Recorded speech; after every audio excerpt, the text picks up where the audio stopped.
నమస్తే SDV news కి స్వాగతం. ముందుగా బులెటిన్ లో హెడ్లైన్స్.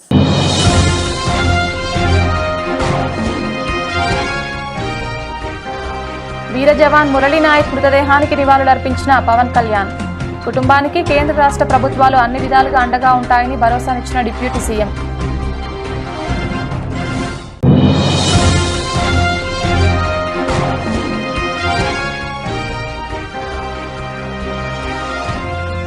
విజయవాడ 27వ డివిజన్లో టీడీపీలోకి భారీ చేరికలు. కండువా కప్పి పార్టీలోకి ఆహ్వానించిన ఎమ్మెల్యే బోండా ఉమా.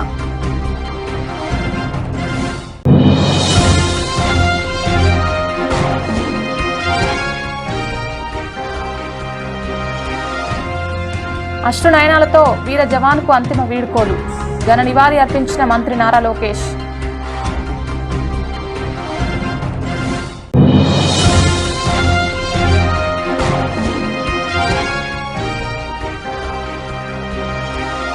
విజయవాడలో దుర్గాపురం వాకర్స్ క్లబ్ నందు అమరజీవి శ్రీ పొట్టి శ్రీరాములు గారి నూతన విగ్రహం ఏర్పాటు. ముఖ్య అతిథిగా హాజరై ఆవిష్కరించిన ఎమ్మెల్యే బోండా ఉమా.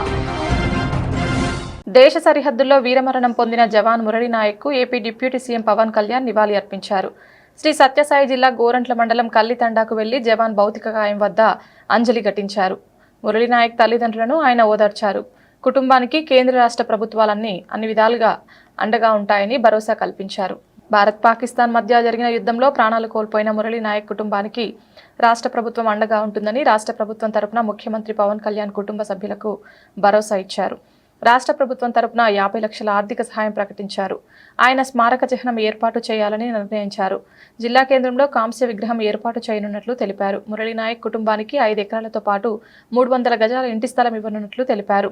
కుటుంబంలో ఒకరికి ఉద్యోగం ఇచ్చేందుకు నిర్ణయించారు. వీర జవాన్ కుటుంబానికి 25 లక్షల వ్యక్తిగత సాయం చేస్తానని పవన్ కళ్యాణ్ హామీ ఇచ్చారు. ఇంకా ఎలాంటి సాయం కావాలన్నా ఇచ్చేందుకు సిద్ధంగా ఉన్నామన్నారు.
ఏడవ డివిజన్లోని బావాజీపేట, దుర్గాపురం, గులాబీ తోట తెలుగుదేశం పార్టీకి కంచుకోటలని ప్రధానంగా తనకు వ్యక్తిగతంగా ఈ ప్రాంతాలతో అత్యంత సన్నిహితులైనటువంటి మిత్రులు, అభిమానులు, స్నేహితులు ఉన్నారని సెంట్రల్ నియోజకవర్గ శాసనసభ్యులు బోండా ఉమామహేశ్వరరావు అన్నారు. సెంట్రల్ నియోజకవర్గంలోని 27వ డివిజన్ పరిధిలోని దుర్గాపురం, సాంబమూర్తి రోడ్, రజక కళ్యాణ మండపంలో సుమారు 215 మంది వివిధ రాజకీయ పార్టీలకు చెందినటువంటి నాయకులు, కార్యకర్తలు, వంగవీటి రాధా రంగా మిత్రమండలి విగ్రహ కమిటీ సభ్యులు, వివిధ స్వచ్ఛంద సంస్థలకు చెందినటువంటి నేతలు, కుల సంఘాల నేతలు, టీడీపీ పొలిట్ బ్యూరో సభ్యులు, ప్రభుత్వ సెంట్రల్ నియోజకవర్గ శాసనసభ్యులు బోండా ఉమామహేశ్వరరావు సమక్షంలో ఆయన చేతుల మీదుగా పార్టీ కండువాలు కప్పి తెలుగుదేశం పార్టీలోకి ఆహ్వానించగా నియోజకవర్గ కోఆర్డినేటర్, డివిజన్ ఇన్ఛార్జ్ నవనీతం సాంబశివరావు ఆధ్వర్యంలో చేరికలు జరిగాయి. 27వ డివిజన్ ప్రతిపక్ష పార్టీ లేకుండా మొత్తం పసుపుమయం కావాలని, రాబోయేటటువంటి రోజుల్లో ఏ ఎన్నికలు జరిగినా వన్ సైడ్ ఎన్నికగా డివిజన్లో నిలుస్తుందని, ఇప్పుడు తెలుగుదేశం పార్టీలో చేరినటువంటి గులాబీ తోట వెల్ఫేర్ అసోసియేషన్ నాయకులకు, రాధారంగా మిత్రమండలి నాయకులు,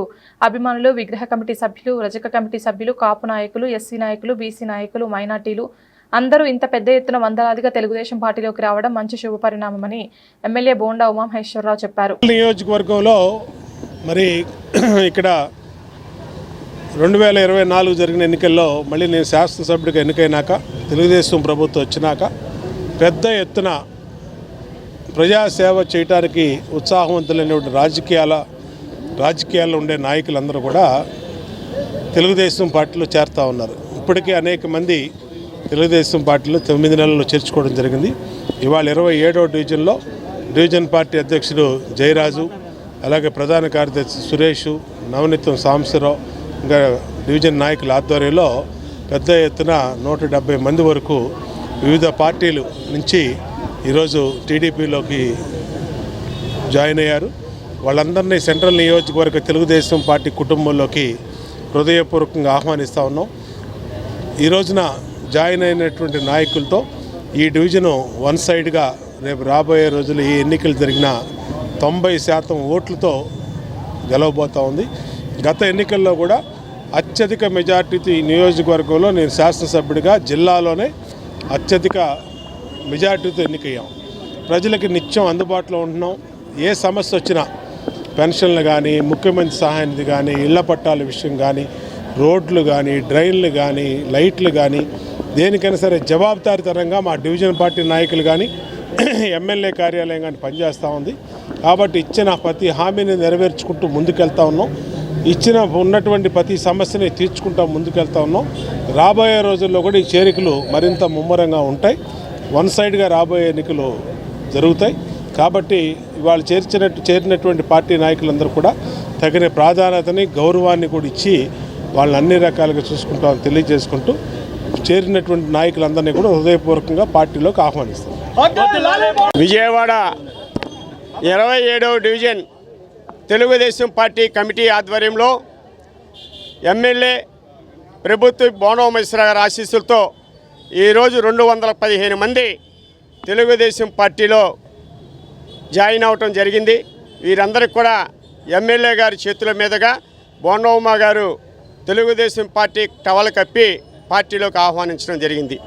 వీరిలో ప్రధానంగా రాధారంగ మిత్రమండలి విగ్రహాల కమిటీ యావత్తు పూర్తిగా వచ్చింది. డివిజన్లోని వైసీపీ నాయకులు, చోటా మోటా నాయకుల దగ్గర నుంచి పెద్ద నాయకుల వరకు అందరూ ఏకపక్షంగా చేరినటువంటి పరిస్థితి. అదేవిధంగా గులాబీ తోట వెల్ఫేర్ అసోసియేషన్ పెద్దలు జాయిన్ అయ్యారు. దుర్గాపురంలో ఉన్నటువంటి సామాజిక వర్గాలకు చెందినటువంటి పెద్దలు వచ్చారు. హాకర్స్ జాయిన్ అయ్యారు, ఆటో వర్కర్స్ జాయిన్ అయ్యారు. ఎస్సీలకు సంబంధించినటువంటి పెద్ద ఎత్తున కార్యకర్తలు ఇప్పుడే జాయిన్ అయినటువంటి పరిస్థితి ఉంది. తెలుగుదేశం పార్టీ ఈ 9 మాసాలకు చేసినటువంటి సంక్షేమాన్ని, అభివృద్ధిని చూసి వీరందరూ కూడా ఇక్కడ అభివృద్ధి దొరుకుతుంది, పేద ప్రజలందరికీ సంక్షేమం దొరుకుతుంది. అందులో బోండా ఉమేశ్వర గారి సెంట్రల్ నియోజకవర్గంలో ఇప్పటికే 180 కోట్ల రూపాయలతో అభివృద్ధి చేయటమే కాకుండా 90 కోట్ల రూపాయలు నిధులు మంజూరు చేపించి వర్క్కి సంసిద్ధమయ్యారు. ప్రతి ఒక్క కార్యకర్తని నాయకుడు చేసేటువంటి బాధ్యత బోండమ్మ గారు తీసుకునే డివిజన్ నాయకత్వం దగ్గర నుంచి, అనుబంధ సంఘాల దగ్గర నుంచి, నియోజకవర్గ నాయకత్వం, అర్బన్ నాయకత్వం, జిల్లా నాయకత్వం, రాష్ట్ర నాయకత్వం వరకు కూడా ఆయా వాళ్ళలో ఉన్నటువంటి ప్రతిభని, సీనియారిటీని చేయాలని ఉత్సాహం ఉన్న ప్రతి ఒక్కరు కూడా పదవులు ఇస్తున్నారు. కార్యకర్తల్ని నాయకుల కింద తయారు చేసేటువంటి వ్యక్తి ఎవరైనా ఉన్నారంటే ఒక బోండా ఉమేశ్వరరావు సెంట్రల్ నియోజకవర్గం ఈ సందర్భంగా తెలియజేస్తూ జాయిన్ అయినటువంటి ప్రతి ఒక్కరు కూడా స్వాగతం సుస్వాగతం తెలియజేస్తూ వారి సీనియారిటీని, ఆ పాత పార్టీలో పనిచేసినటువంటి అనుభవం ఉన్నటువంటి దాన్ని దృష్టిలో పెట్టుకుని వారికి కూడా సముచిత స్థానం కల్పిస్తూ భవిష్యత్తులో వారందరినీ కూడా మంచి నాయకత్వంలోకి తీసుకొచ్చి ఈ డివిజన్ వన్ సైడ్ టీడీపీ అనేటువంటి నాణ్యంలో ముందుకు తీసుకుపోతూ రాబోయేటువంటి స్థానిక సంస్థల ఎన్నికల్లో ఇక్కడ టీడీపీ తక్క మరొక పార్టీ లేదు, ఉన్న నామ్కి నామినేషన్ అయితే తప్ప రెండోది లేదని కార్యకర్తలందరూ ముక్త కంఠంతో సాగుతున్నారు. భవిష్యత్తులో రాబోయేటువంటి రోజుల్లో ఇంకొక 2-3 జాయినింగ్లు ఉన్నాయి. ఉమాగారి తేదీ తీసుకుని అవి కూడా ఏర్పాటు చేస్తామని ఈ సందర్భంగా తెలియజేస్తున్నాం. పాకిస్తాన్లలో ఉన్న ఉగ్రవాదాన్ని పూర్తిగా నిర్మూలించాలని సిపిఐ జాతీయ నేత నారాయణ చెప్పిన వ్యాఖ్యలపై బీజేపీ ఎమ్మెల్సీ సోము వీర్రాజు మాట్లాడిన తీరును సిపిఐ రాష్ట్ర కార్యదర్శి రామకృష్ణ తీవ్ర స్థాయిలో ఆగ్రహం వ్యక్తం చేశారు. ప్రజల కోసం నిరంతరం శ్రమిస్తున్న నారాయణ వ్యాఖ్యలను వక్రీకరించిన ఎమ్మెల్సీ సోము వీర్రాజు అపార్థం చేసుకుని తమ నేతను పాకిస్తాన్ వెళ్లమని వ్యంగ్యస్త్రాలు చేసిన సోము వీర్రాజుపై ఘాటుగా స్పందించారు. యుద్ధాన్ని ఆపమని అమెరికా అధ్యక్షుడు ట్రంప్ చెప్పగానే యుద్ధం ఆపిన మీరు ప్రస్తుతం అమెరికా వెళ్తారని ఎద్దేవా చేశారు. బీజేపీ సీనియర్ నాయకుడు ఎమ్మెల్సీ సోము వీర్రాజు గారికి వయసుతో పాటు మైండ్ కూడా పోయినట్లుంది. లేకపోతే సిపిఐ నారాయణ గారు చెప్పింది ఏంటి? టెర్రరిజాన్ని అంతం చేయాలి, అందరూ కలిసికట్టుగా దీన్ని పోరాడాలి, ముక్తకంఠంతో దీన్ని ఖండించాలి, తుదముట్టించాలి. ఒక భారతదేశమే కాదు, ప్రపంచవ్యాప్తంగా అన్ని దేశాలు కూడా ఇందులో కీలక పాత్ర పోషించాలని చెప్పి ఆయన చెప్పాడు. ఆ సందర్భంలో యుద్ధం అనివార్యమైతే యుద్ధం చేయాలి తప్ప యుద్ధం అవసరం లేదని ఎవరైనా ప్రజలు కూడా అదే కోరుకుంటారు. ప్రజాభిప్రాయాన్ని ఒక పార్టీ నాయకుడిగా చెప్తే సోము వీర్రాజు గారికి ఏమాత్రం మతి లేకుండా నువ్వు పాకిస్తాన్కు పో, ఈ నారాయణ గారు పాకిస్తాన్ పంపండి అని అంటే ఇప్పుడేం మాట్లాడతావు? మరి ఇప్పుడు యుద్ధం ఎందుకు ఆగిపోయింది? ఇవాళ అమెరికా అధ్యక్షుడు ట్రంప్ చెప్తే అటు పాకిస్తాన్ గవర్నమెంట్ ఇండియన్ గవర్నమెంట్ కాదు డిసైడ్ చేసింది. అమెరికా అధ్యక్షుడు ట్రంప్ చెప్తే మీరందరూ కూడా యుద్ధాన్ని మానేశారు. మరి నీ ముఖం ఎక్కడ పెట్టుకుంటావని నేను అడుగుతాను. కాబట్టి నీవు ఆ ఎమ్మెల్సీ పదవి మానేసి నీవు కూడా పోయి అమెరికాలో ట్రంప్ వెంట తిరుగు. ఎందుకంటే మీకు ట్రంపే మీ గురువు. ట్రంప్ చెప్పింది మీరు వింటారు. కాబట్టి ట్రంప్ చెప్పినట్లు వినేవాళ్ళు ఇక్కడ ఎందుకు? మీరు పోయి అమెరికాలో ఉండండి. స్పష్టంగా చెప్తా ఉన్నాం, ఇవాళ భారతదేశ సార్వభౌమాధికారాన్ని లేదా భారతదేశ ప్రజల విచక్షణను వారి మనోభావాలను మీరు పణంగా పెట్టి ఒక్క దెబ్బతో ట్రంప్ చెప్పింది మీరు విన్నారు. కాబట్టి మీలాంటి వాళ్ళకి ఖచ్చితంగా అమెరికానే మీ గురువు. ఆ ట్రంప్ వెంట తిరుగు. మీరు శాసన మండలి పదవికి రాజీనామా చేసి ట్రంప్తో. దేశ సరిహద్దుల్లో వీరమరణం పొందిన జవాను మురళీ నాయక్ కు మంత్రులు నారా లోకేష్, వెంగళపూడి అనిత, అనగాని సత్యప్రసాద్, సవిత, సత్యకుమార్ నివాళులర్పించారు. శ్రీ సత్యసాయి జిల్లా గోరంట్ల మండలం కల్లితండాకు వెళ్లి జవాన్ భౌతిక కాయం వద్ద అంజలి ఘటించారు. మురళీ నాయక్ తల్లిదండ్రులను లోకేష్ ఓదార్చారు. దేశ రక్షణలో భాగంగా జమ్మూ కాశ్మీర్ సరిహద్దులో వీరమరణం పొందిన శ్రీ సత్యసాయి జిల్లా వాసి జవాన్ మురళీ నాయక్ అంత్యక్రియలు ఆయన స్వగ్రామమైన గోరంట్ల మండలం కల్లితండాలో అశ్రునయనాల మధ్య జరిగాయి. ఈ కార్యక్రమానికి హాజరైన రాష్ట్ర ఐటీ విద్యాశాఖల మంత్రి నారా లోకేష్ అమర జవానుడి భౌతిక కాయం ఉన్న శవపేటికను స్వయంగా తన భుజాలపై మోసి అందరినీ కదిలించారు. మురళీ నాయక్ పార్థివ దేహానికి పుష్పగుచ్చం ఉంచి శ్రద్ధాంజలి ఘటించిన అనంతరం ఆయన కుటుంబ సభ్యులను ఓదార్చారు. ఈ సందర్భంగా మంత్రి లోకేష్ మాట్లాడుతూ మురళీ నాయక్ కుటుంబానికి కేంద్ర రాష్ట్ర ప్రభుత్వాలు అన్ని విధాలుగా అండగా నిలుస్తాయని భరోసా ఇచ్చారు. జమ్మూ కాశ్మీర్లోని పెహల్గాం వద్ద ఉగ్రవాదులు జరిపిన దాడిని ప్రస్తావిస్తూ అటువంటి దుశ్చర్యల వల్ల అమాయకులు ప్రాణాలు కోల్పోతున్నారని ఆవేదన వ్యక్తం చేశారు. పాకిస్తాన్తో జరిగిన ఎదురుకాల్పుల్లో మురళీ నాయక్ వీరమరణం పొందారని తెలిపారు. మురళీ నాయక్ కుటుంబానికి తక్షణ సహాయంగా 50 లక్షల ఆర్థిక సహాయం అందజేస్తున్నట్లు మంత్రి లోకేష్ ప్రకటించారు. దీంతో పాటు కుటుంబానికి 5 ఎకరాల వ్యవసాయ భూమి, ఇల్లు నిర్మించుకోవడానికి 300 గజాల ఇంటి స్థలం కేటాయించనున్నట్లు వెల్లడించారు. మురళీ నాయక్ తండ్రికి ప్రభుత్వ ఉద్యోగం కల్పించాలని కూడా కూటమి ప్రభుత్వం నిర్ణయించిందని చెప్పారు.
పవిత్రమైన కృష్ణానదిలో నీరు ఎండిపోతున్నందున భక్తుల సౌకర్యార్థం దుర్గాఘాట్లో జల్లు స్నానాలకు ఏర్పాట్లు చేయాలని, ఘాట్లో పరిశుభ్రతకు ప్రాధాన్యం ఇవ్వడంతో పాటు మరుగుదొడ్లకు, మహిళలు దుస్తులు మార్చుకునే గదులకు అవసరమైన మరమ్మతులు చేసి అందుబాటులోకి తీసుకురావాలని ఇంజనీరింగ్ అధికారులను దుర్గగుడి ఈవో వికే శీనానాయక్ ఆదేశించారు. నూతన ఈవోగా బాధ్యతలు స్వీకరించిన ఆయన ఇంజనీరింగ్ అధికారులు ఆలయంలోని వివిధ విభాగాల బాధ్యులతో కలిసి దేవస్థానం పరిధిలోని వివిధ ప్రదేశాలను పరిశీలించారు. పూజా సామాగ్రి అమ్మే హ్యాకర్లను క్రమబద్ధీకరించాలని, రేట్లన్నీ ఒకే రీతిలా ఉండేలా చూడాలని లీజుల విభాగం అధికారులకు సూచించారు. కేశఖండనశాలలో భక్తులకు ఇబ్బంది లేకుండా చూడాలని, భక్తులతో మర్యాదగా మెలగాలని క్షురకులకు సిబ్బందికి సూచించారు. కుమ్మరిపాలెంలో దేవస్థానానికి ఉన్న ఖాళీ స్థలం, అక్కడ భక్తుల కోసం చేస్తున్న ఏర్పాట్లను ఇంజనీరింగ్ సిబ్బందిని అడిగి తెలుసుకున్నారు. మున్సిపల్ హెడ్ వాటర్ వర్క్స్ ఎదురుగా కొండ ప్రాంతం పరిశీలించి 2వ ఘాట్ రోడ్డు ప్రతిపాదనలపై ఆరా తీశారు. ఆలయ భద్రతలో కీలకమైన శివాలయం వద్ద ఉన్న మెట్లు, రుద్రహోమం మండప ప్రాంతాన్ని ఆయన పరిశీలించారు. ఉత్తరం వైపు మెట్ల దారిలో గతంలో ఉన్న సిబ్బంది నివాస సముదాయాన్ని ఉపయోగంలోకి తీసుకురావాలని సూచించారు. ఉచిత ప్రసాదం భక్తులందరికీ పంపిణీ చేసేలా చూడాలని, యాగశాల, పూజా మండపాలను త్వరగా పూర్తి చేసి భక్తులకు అందుబాటులోకి తేవాలని అధికారులను ఆదేశించారు. అధికారులందరికీ కూడా మొత్తం రాష్ట్ర ప్రభుత్వానికి మరియు డిప్యూటీ సీఎం గారికి అందరికీ కూడా ప్రత్యేకంగా ధన్యవాదాలు తెలియజేస్తున్నాను. ఎందుకంటే ఇది ఒక మంచి ప్రెస్టీజియస్ టెంపుల్, అందులో ఒక గిరిజన అధికారికి ఇవ్వడం అనేది నిజంగా ఇది మన గౌరవ ముఖ్యమంత్రి గారికే దక్కుతుంది. ఆ యొక్క క్రెడిట్ అంతా కూడా తప్పకుండా నా మీద ఏదైతే మంచి నమ్మకంతో మంచి హోప్స్ పెట్టారో తప్పకుండా ఇంద్రకీలాద్రి యొక్క అమ్మవారి దేవాలయంలో వైపు నుంచి కానీ ఎటువంటి ఇష్యూలో కూడా ఇక్కడ లోటుపాట్లు లేకుండా భక్తులకు ఎటువంటి అసౌకర్యం కలగకుండా ప్రత్యేకించి ఇక్కడ ఏమేమి జరుగుతున్నాయో అన్నీ కూడా నీట్గా తెలుసుకొని ఇక ముందు కూడా మీతో నేను ఖచ్చితంగా మాట్లాడతాను.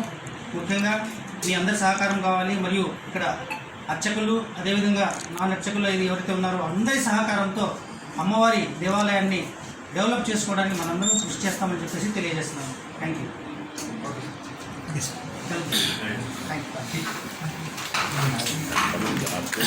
విజయవాడ మాజీ ఎంపీ కేశినేని నానిపై టీడీపీ నేత బుద్ధా వెంకన్న ఫైర్ అయ్యారు. కేశినేని నాని వంటి వారికి చంద్రబాబు రాజకీయ భిక్ష పెట్టారని, అయినా విశ్వాసం లేకుండా చంద్రబాబు పైన విమర్శలు చేశాడని విమర్శించారు. టీడీపీ ఎంపీగా ఉంటూనే జగన్కు కోవట్టుగా పనిచేసిన వ్యక్తి కేశినేని నాని అని ఆరోపించారు. 2019-24 వరకు చంద్రబాబు, లోకేష్, నేను ఇతర నేతలు మద్యం కుంభకోణంపై గలమెత్తామని, జగన్ అండ్ కో మద్యం మాఫియాపై పోరాటాలు చేశామని తెలిపారు. అవినీతి సొమ్ము మొత్తం తాడేపల్లి ప్యాలెస్కు చేరుతుందని ఆ రోజు చెప్పామన్నారు. అయినా జగన్పై ఒక్క మాట కూడా మాట్లాడని వ్యక్తి కేశినేని నాని అని ధ్వజమెత్తారు. పార్లమెంటు మెంబర్గా విజయవాడకి ఉండి ఎవరైతే అతన్ని పార్లమెంటు మెంబర్ చేశారో ఆయన్ని కూడా లెక్క చేయకుండా మాట్లాడడం, ఆ పార్టీని లెక్క చేయకుండా మాట్లాడడం, ఆ పార్టీలో ఉన్నటువంటి మాలాంటి బడుగు బలహీన వర్గాల నాయకులకి చంద్రబాబు గారు పెద్దపీట వేస్తే దాన్ని ఈర్షతో చూసి చంద్రబాబు గారి మీద అనేక రకాలుగా ఎక్స్లో ప్రచారం చేసి వైసీపీకి, జగన్మోహన్ రెడ్డికి ఒక కోవర్ట్గా పనిచేసినటువంటి మాజీ పార్లమెంటు సభ్యుడు కేశినేని నాని గురించి ఈరోజు మాట్లాడాల్సి వస్తుంది. ఎందుకు మాట్లాడాల్సి వస్తుందంటే అతను తెలుగుదేశం పార్టీ పార్లమెంటరీ సభ్యుడిగా ఉన్నప్పుడు జగన్మోహన్ రెడ్డికి కోవర్ట్గా పనిచేయడమే కాకుండా ఇక్కడ విషయాలన్నీ కూడా అక్కడ చేరవేయడంలో దిట్ట. ఈరోజు రాష్ట్రంలో పెద్ద స్కామ్ అయినటువంటి లిక్కర్ స్కామ్ మేము 2019 నుంచి 2024 వరకు కూడా తెలుగుదేశం పార్టీ చంద్రబాబు నాయుడు గారు కానివ్వండి, లోకేష్ బాబు గారు కానివ్వండి, నేను కానివ్వండి, లేదా రాష్ట్రంలో ఉన్నటువంటి తెలుగుదేశం పార్టీ నాయకులు అందరూ కూడా గొంతెత్తి లిక్కర్ స్కాములో పెద్ద అవినీతి జరుగుతుంది, ప్రతి దానికి ఇవాళ గూగుల్ పే, ఫోన్పే ఉంది, కానీ ఈ స్కామ్లో గూగుల్ పే, ఫోన్పే లేకుండా ప్రభుత్వానికి లెక్కలు చూపకుండా డబ్బంతా తాడేపల్లి ప్యాలెస్కి చేరుతుందని మేము గగ్గోలు పెడితే ప్రజలు విని జగన్మోహన్ రెడ్డి అవినీతిని కేశినేని నాని మా పార్టీ పరువుని తీయడానికి కంకణం కట్టుకున్నాడు. మేము 5 సంవత్సరాలు పోరాటం చేసి జగన్మోహన్ రెడ్డి మీద ఇవాళ కూటమి ప్రభుత్వం వచ్చిన తర్వాత ఈ ఏదైతే జగన్మోహన్ రెడ్డి అవినీతిని బయట పెడుతున్న తరుణంలో ప్రజలకి ఒక తప్పుడు సంకేతాలు ఇవ్వడానికి అతను చూస్తున్నాడు. ఇప్పుడు మీకు ఒకటి చెప్తున్నా అండి, రూమ్ కోసం 12% ట్యాక్స్ తీసుకొని ప్రభుత్వానికి 5% ట్యాక్స్ కట్టడం ఇది చాలా పెద్ద నేరం. అలాగే కాబట్టి మేము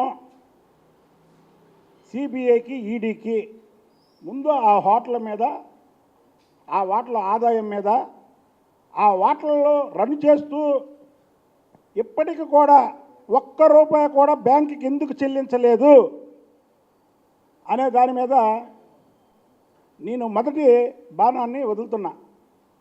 రేపే నేను ఈడీకి లేఖ రాస్తున్నాను. ఆ లేఖ కూడా మీకు పంపిస్తాను. ఇంకో 10 ఉన్నాయండి. ఇంకా ఇవన్నీ ఎవిడెన్స్, ఇవన్నీ ఏమంటే స్టాంప్ పేపర్లతో కేసినేని నాని సంతకాలు పెట్టుకున్నటువంటి అగ్రిమెంట్లు, అలాగే ఈ టాటా వాళ్ళని కూడా మోసం చేసినటువంటి స్కామ్ ఒకటి ఉంది ఇందులో. ఏమంటే ప్రూఫ్లతో సహా టాటా గ్రూప్ను కూడా మోసం చేసినటువంటి ఇది ఉంది.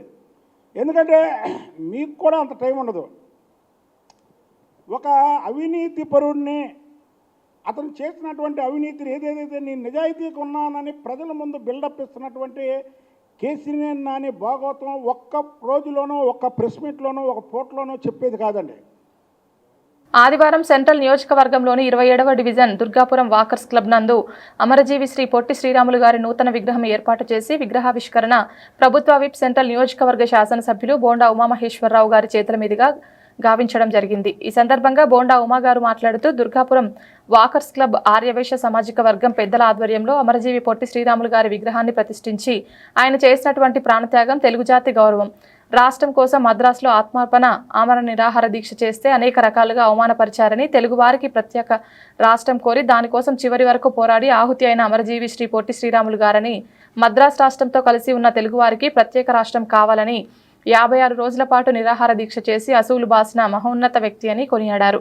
ఆంధ్ర రాష్ట్ర సాధన కోసం ఆవరణ దీక్ష చేసే ప్రాణాలర్పించిన పొట్టి శ్రీరాములు గారి పేరు చరిత్రలో చిరస్థాయిగా నిలిచిపోయిందని, భాషా ప్రాతిపదిక రాష్ట్రాల ఏర్పాటులో ఆయన వేసిన వాటా, ఆయన చేసిన త్యాగం ఎన్నటికీ మర్చిపోలేనిదని, గొప్ప దేశభక్తుడైన శ్రీరాములు గారి జీవితం నేటి తరానికి ఆదర్శమని, ఆయన ఆశయ సాధనకు ప్రతి ఒక్కరూ కృషి చేయాలని, నిరంతరం ఆయనని తలుచుకుంటూ ఇక్కడ పార్కులో విగ్రహం ఆవిష్కరించడం చాలా సంతోషించదగ్గ విషయమని ఈ విగ్రహ ఏర్పాటు కమిటీ అభినందించడం జరిగింది. ఈ కార్యక్రమంలో అధ్యక్షులు ఎస్కే బాబు, కార్యదర్శి నూలు సత్యనారాయణ, కోశాధికారి కృష్ణారావు, ఉపాధ్యక్షులు ఆంజనేయ ప్రసాద్, కొండపల్లి రూప్ కుమార్, దివ్య తదితరులు పాల్గొన్నారు. 7వ డివిజన్లో దుర్గాపురం వాకర్ క్లబ్స్ లో మరి ఇక్కడ వాకర్స్ క్లబ్ అలాగే ఆర్యవైశ్య సామాజిక పెద్దలు ఆంజనేయ ప్రసాద్ గారు, కామధేను కిషోర్ గారు,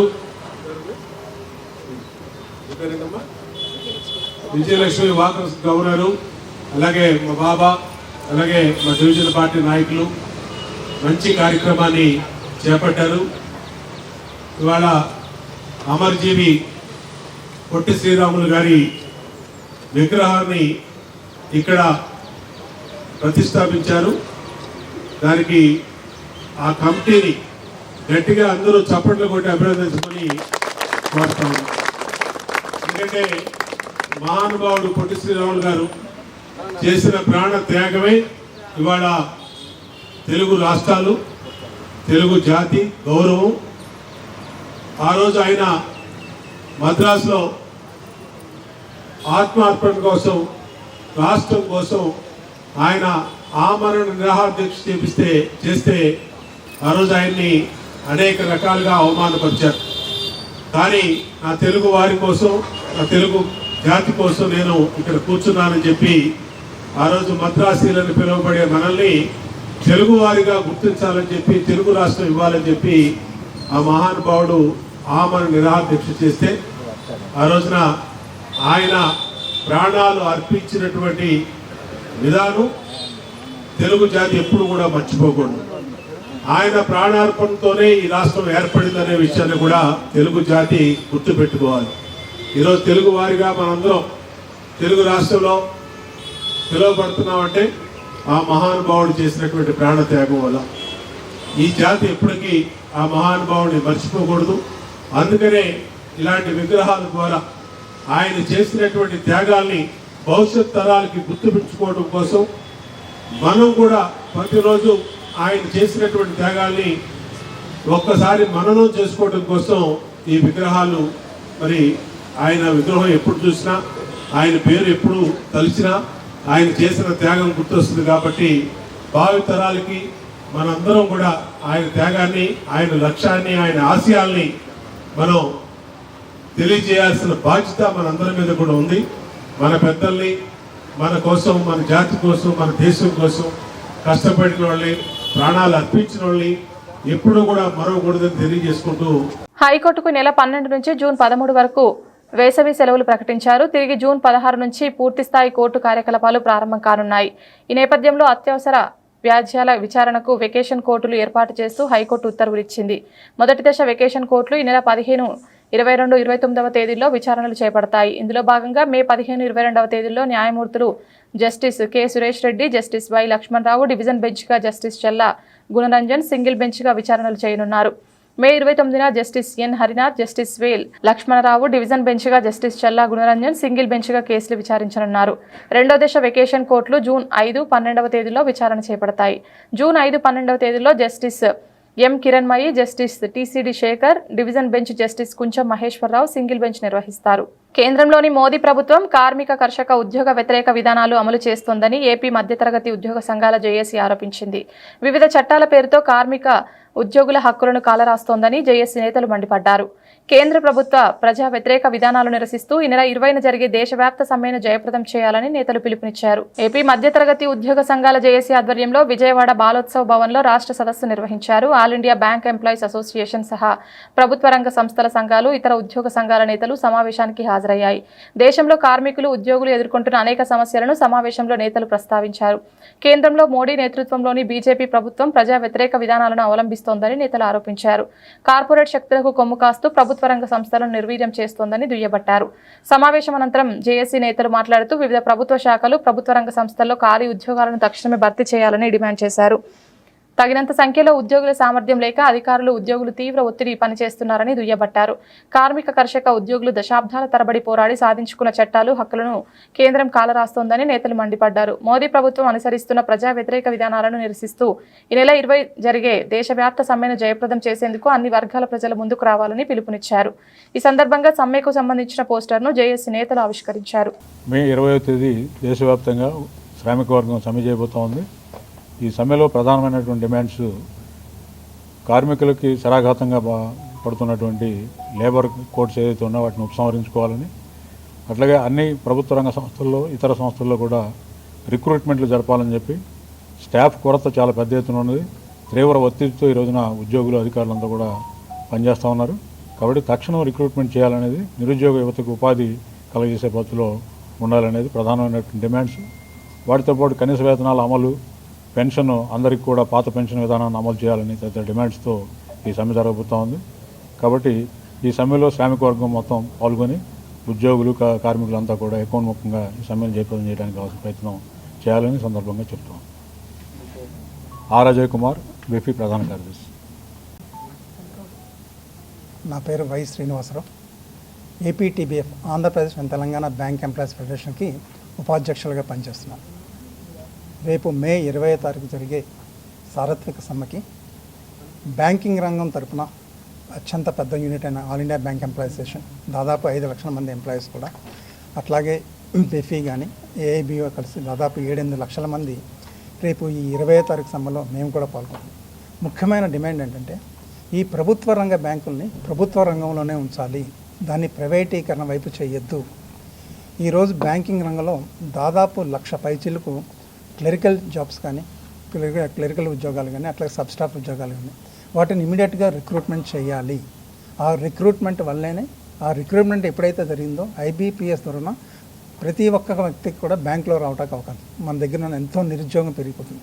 ఇలాంటప్పుడు ఆ నిరుద్యోగ సమస్య కొంచెమన్నా తగ్గించడం కోసం దాదాపు 1,00,000 పైచీలకు బ్యాంకులు ఎక్కడైతే ఖాళీలు ఉన్నాయో వాటిని ఇమీడియట్గా ఫిలప్ చేయాలని చెప్పి, అట్లాగే రాని బాకీలు దాదాపు ఈ 10 సంవత్సరాలు చూసుకుంటే దాదాపు 16,35,000 కోట్లది ఈ కార్పొరేట్ వ్యవస్థలకు వీళ్ళకి రుణమాఫీ చేశారు. అలాంటి వాటి మీద స్ట్రింజెంట్ యాక్షన్ తీసుకోవాలని చెప్పి కూడా దీని తరపున పాల్గొంటూ ఈ యొక్క సమ్మె జయప్రదం జరగాలని చెప్పి. మే 20వ తేదీన దేశవ్యాప్తంగా జరుగుతున్నటువంటి సార్వత్రిక సమ్మెలో ఎల్ఐసికి సంబంధించి all India insurance employees association సభ్యులందరూ కూడా పెద్ద ఎత్తున పాల్గొంటున్నారు. ఈ సమ్మెకు సంబంధించిన వివరాలు ఈ సదస్సులో, రాష్ట్ర సదస్సులో కూడా మరోసారి ఫైనాన్షియల్ సెక్టర్కి సంబంధించిన డిమాండ్స్ కూడా ముందుంచడం జరుగుతుంది.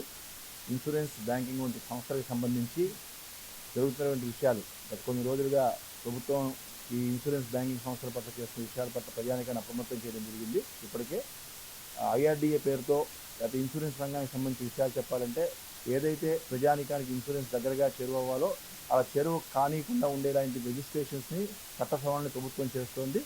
ఫారెన్ డైరెక్ట్ ఇన్వెస్ట్మెంట్ 100% ఇన్సూరెన్స్ రంగంలోకి తీసుకురావాలని ప్రయత్నం చేస్తోంది.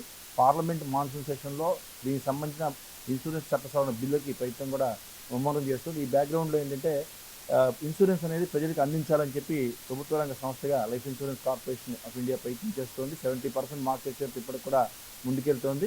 ప్రజానికానికి ఇన్సూరెన్స్ ఇవ్వాల్సిన బాధ్యతను విస్మరించడంతో పాటు GST లాంటివి మోపడం, ఫారెన్ కంపెనీలు ఏవైతే ఉన్నాయో విదేశాల్లో దివాళా తీసిన కంపెనీలు వాటన్నిటికీ బాహాటంగా తరపులు తెరవడం, వాటికి లైసెన్సులు ఇవ్వడం, అలాగే ఏదైతే ఇన్సూరెన్స్ అనేది ఒక నమ్మకం ఉందో ఆ నమ్మకాన్ని ప్రభుత్వ రంగంలోనే ఉంటుంది తప్పితే వేరే కాదని చెప్పి ప్రజలు అర్థం చేసుకోవాలి. ప్రభుత్వ రంగంలోని నమ్మకాన్ని LIC ద్వారా ఇన్సూరెన్స్ రూపంలో అమ్ముతున్న ఈ నమ్మకాన్ని ప్రైవేటు వాళ్ళ చేతుల్లో, విదేశీ సంస్థల చేతుల్లో పెడతాం కరెక్ట్ కాదని కూడా చూడడం జరుగుతుంది. వీటికి వ్యతిరేకంగా ఇన్సూరెన్స్ రంగాన్ని ప్రభుత్వ రంగంలో బలోపేతం చేయాలని చెప్పి జనరల్ ఇన్సూరెన్స్ కార్పొరేషన్ ఏవైతే ఉన్నాయో వాటిని మెర్జీ చేయాలని చెప్పి, అలాగే IRDA చేసిన లెజిస్లేషన్స్ వ్యతిరేకించాలని చెప్పి తెలియజేస్తూ మేము కూడా దాదాపు 1,00,000 మంది ఉద్యోగులు 20వ తారీఖు సమ్మెలో పాల్గొనడం జరుగుతుందని కూడా తెలియజేస్తున్నాం.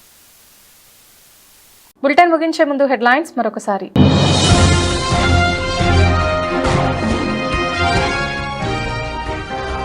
వీర జవాన్ మురళీ నాయక్ మృతదేహానికి నివాళులర్పించిన పవన్ కళ్యాణ్. కుటుంబానికి కేంద్ర రాష్ట్ర ప్రభుత్వాలు అన్ని విధాలుగా అండగా ఉంటాయని భరోసానిచ్చిన డిప్యూటీ సీఎం.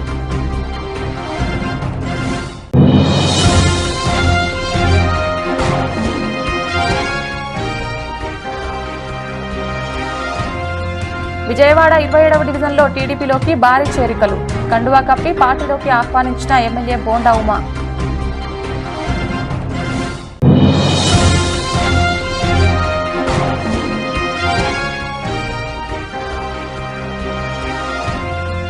అశ్రునయనాలతో వీర జవాన్కు అంతిమ వీడ్కోలు. ఘన నివాళి అర్పించిన మంత్రి నారా లోకేష్.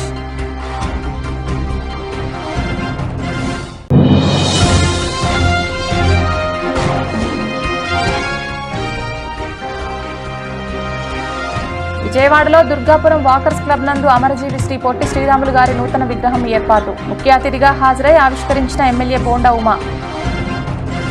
ఇది ఇవాల్టి బులెటిన్. తిరిగి మరొక బులెటిన్లో మళ్ళీ కలుద్దాం. అంతవరకు సెలవు. నమస్కారం.